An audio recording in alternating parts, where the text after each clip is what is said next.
বৈদ্যুতিক গাড়ির বাজারে নতুন এক গাড়ি নিয়ে আসছে হুন্দাই মোটর ইন্ডিয়া। ভারতের বাজারে নতুন ইলেকট্রিক এসইউভি নিয়ে মাঠে নামছে কোম্পানিটি। মূলত টাটা পাঞ্চ ইভিকে টক্কর দিতে চলেছে গাড়িটি। সংস্থাটির দাবি ফুল চার্জে গাড়িটির রেঞ্জ হবে ৩৫৫ কিলোমিটার।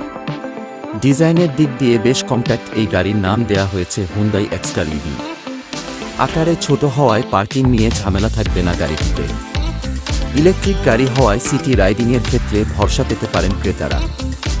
যদিও গাড়ির আনুষ্ঠানিক ঘোষণা হওয়া এখনও বাকি আছে।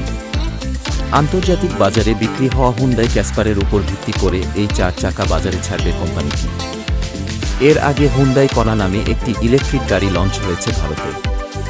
তবে এটি ছিল প্রিমিয়াম 4 চাকা, মধ্যবিত্তের সাধ্যের বাইরে। তাই ঠিকঠাক বাজেটের মধ্যে আকর্ষণীয় এবং ভালো রেঞ্জ সম্পন্ন 4 চাকা লঞ্চ করতে চলেছে হুন্দাই। টাটা মোটরসের মতো হুন্দাইও ইলেকট্রিক গাড়ির দৌড়ে নেমে গিয়েছে। ধীরে ধীরে বাড়তে শুরু করেছে ইভির সংখ্যা। এই ক্ষেত্রে গ্রাহকের পরিধিও বড় হচ্ছে। আর তাতে যদি একাধিক বিকল্প থাকে তাহলে তা ভারতের অটোমোবাইল শিল্পের জন্য ইতিবাচক। বর্তমানে হুন্দাই ছাড়াও টাটা মোটরস, মাহিন্দ্রা এবং এমজি মোটর ইলেকট্রিক গাড়ি বিক্রি করে।